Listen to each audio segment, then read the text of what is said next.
इस युग में हर क्षेत्र में, चाहे वो कोई भी क्षेत्र हो, शिक्षा का हो, किसानी का हो,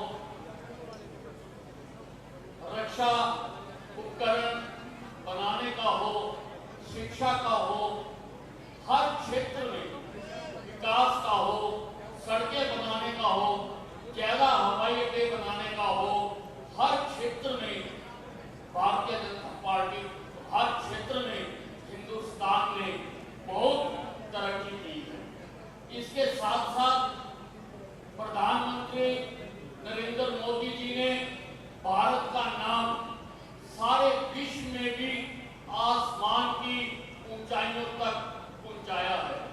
आज सारे विश्व के नेता मोदी जी का सम्मान करते हैं, वास्तव में हिंदुस्तानियों का सम्मान करते हैं।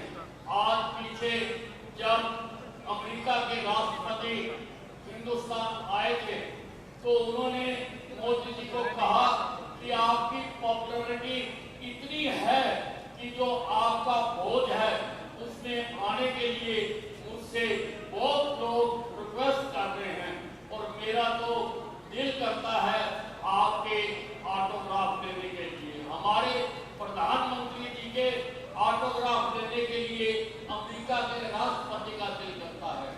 जब प्रधानमंत्री मोदी जी ऑस्ट्रेलिया थे तो ऑस्ट्रेलिया के प्रधानमंत्री ने कहा, Modi ji you are the boss, आप बॉस हैं। और जब पपुआ न्यू में गए तो वहां के प्रधानमंत्री ने मोदी जी के पांव छूए।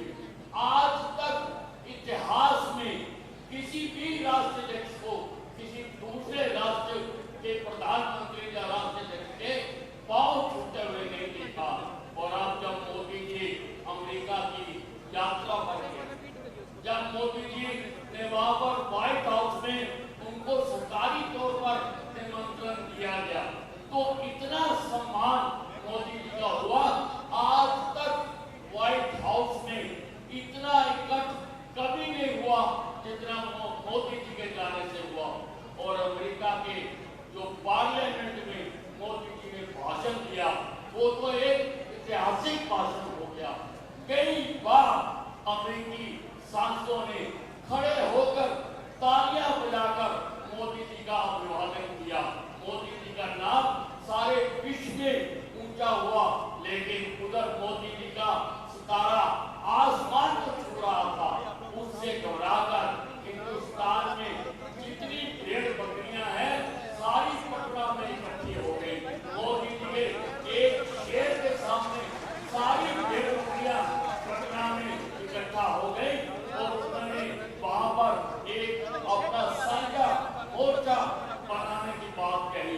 उसमें सारी पार्टियां थी, दिल्ली के मुख्यमंत्री केजरीवाल थे, पंजाब के मुख्यमंत्री मान थे, अखिलेश यादव थे, महबूबा मुफ्ती थी, यानी सभी पक्ष के नेता वहां पर एकत्रित हुए। भाइयों, मुझे उनसे कोई इतराज नहीं है, क्योंकि विपक्ष का काम है विरोध करना। विपक्ष को सकारात्मक विरोध करना भी चाहिए, उसी से राजनीति, उसी से डेमोक्रेसी अच्छा चलती है। लेकिन मुझे दो बातों पर इतराज है।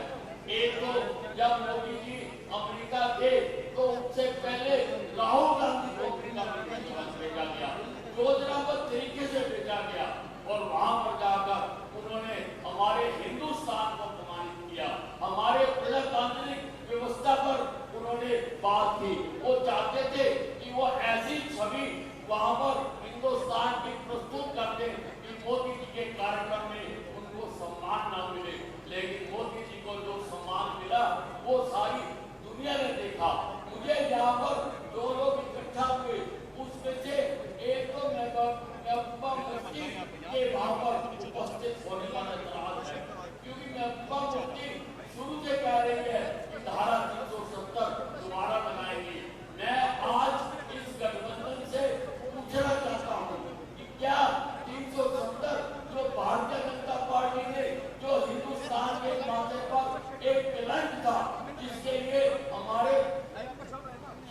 तत्पश्चात मुखर्जी ने बलिदान दिया कि एक देश में दो निशान, दो प्रधान, दो निशान नहीं होंगे, जिसने हिंदुस्तान में आतंकवाद को जन्म दिया, जिसने हिंदुस्तान में अनेकों सैनिकों को और लोगों को मरवाया।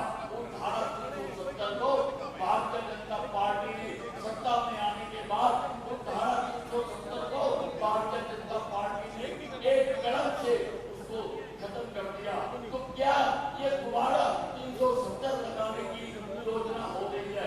भाइयों, मैं आपसे पूछना चाहता हूँ कि जिस पार्टी ने हिंदुस्तान के माथे से इस कलंक को उठाया इस देश पर, उसकी सरकार आनी चाहिए। जहाँ जो धारा 370 को दोबारा लगाने के लिए षड्यंत्र रच रहे हैं, क्या कोई व्यक्ति, क्या कोई स्वाभिमानी व्यक्ति, क्या कोई हिंदुस्तान का एक भी आदमी उनको वोट देगा? क्या उनको बनाएगा कि दोबारा से हिंदुस्तान में धारा 370 लगाए गए? दूसरा एतराज मेरा अखिलेश यादव से है।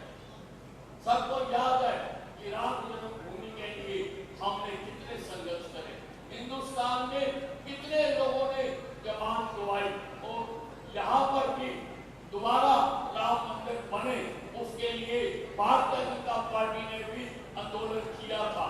और सबको याद है कि किस प्रकार से अखिलेश यादव के पिताजी मुलायम यादव ने वहां पर अड़चन डाली थी, किस प्रकार से गोली चलाई थी, किस प्रकार से लाठी चलाई थी।